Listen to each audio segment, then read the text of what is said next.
Stanford University.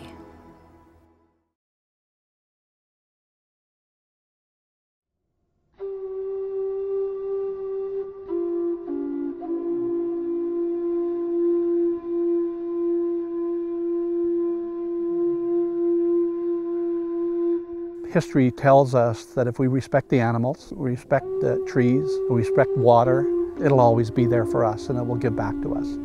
Those are the laws that are written on the minds of First Nations. Those are the lessons that are given to us in our ancient stories, traditional knowledge of how to do things.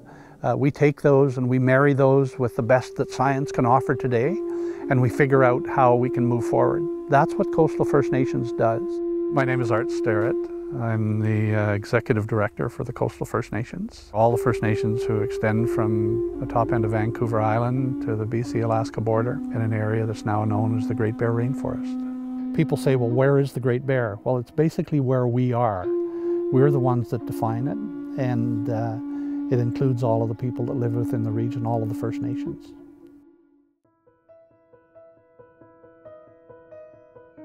The Bright Award is an award established by an alum of the law school, Ray Bright, that is intended to recognize unsung heroes who do work in conservation. It is also the most significant and highest award in conservation that Stanford University gives. Art Starrett is the founding director of Coastal First Nations in British Columbia. They have accomplished something quite extraordinary in that they created and established the Great Bear Rainforest. It's 250 miles of coastal rainforest. It constitutes 25% of the world's remaining coastal temperate rainforest. Under Art Starrett's leadership, they brought a very large amount of attention to an area that had not before then been recognized as the unique ecosystem that it is. And the committee was overwhelmed by what Art had achieved and what he might achieve in the future. We're in a place called Hartley Bay, which is Gitgat territory, and it's right in the heart of the Great Bear Rainforest. Most of the spirit bears exist in their territory. There's grizzly bear here, there's every kind of whale that you want to name, and basically a very, very special place that exists maybe nowhere else on this planet. Hartley Bay was established in and around 1887, and the richness of the area, the richness of the ocean that was being provided to people was really what provided everything. It provided the language, it provided the art, the society, everything that they have comes from the ocean. When industry came into the region, in the fishing industry, there was so much fish that they were literally catching more fish than they could process, almost to the depletion of those fisheries. The same thing was happening in the forestry. Prior to us coming together 15 years ago, the Central Coast was referred to as the Central Coast Timber Supply Area. The North Coast was referred to as the North Coast Timber Supply Area. They gave people licenses to kill the bears within the region. They gave a license to kill the trees in the region. It was merely a place to go and log.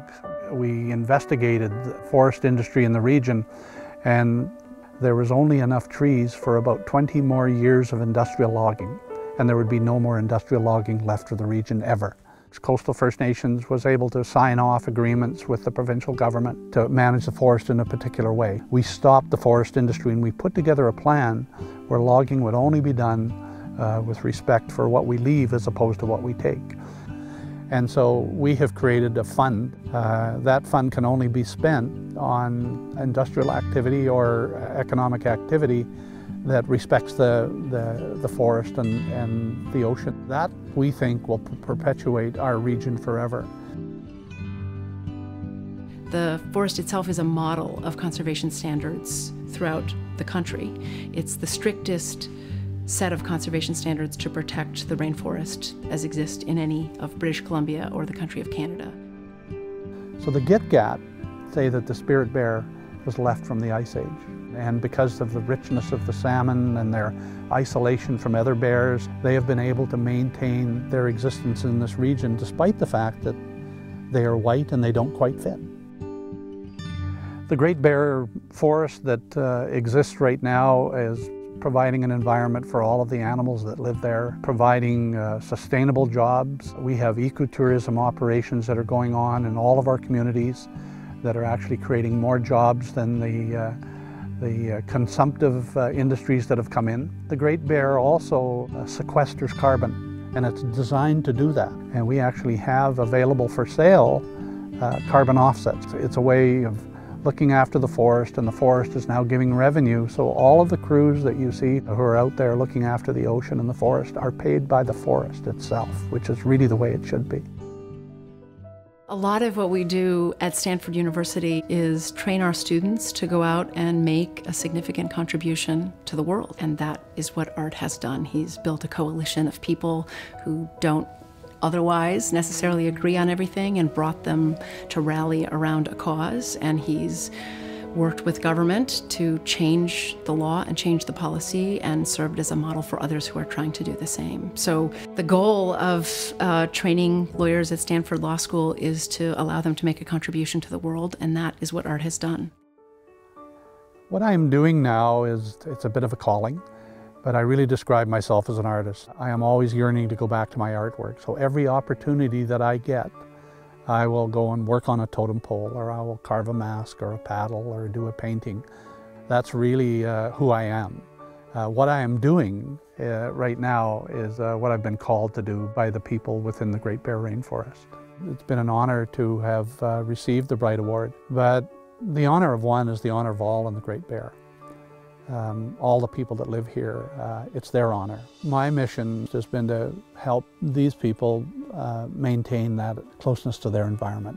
I'm absolutely convinced that what we have done is the right way to do it, and my faith in the people that live here, my trust in them and my understanding of them, I know full well that this region is going to be protected forever, because we want to make sure that everything that we have is here for our children, our grandchildren, and all future generations.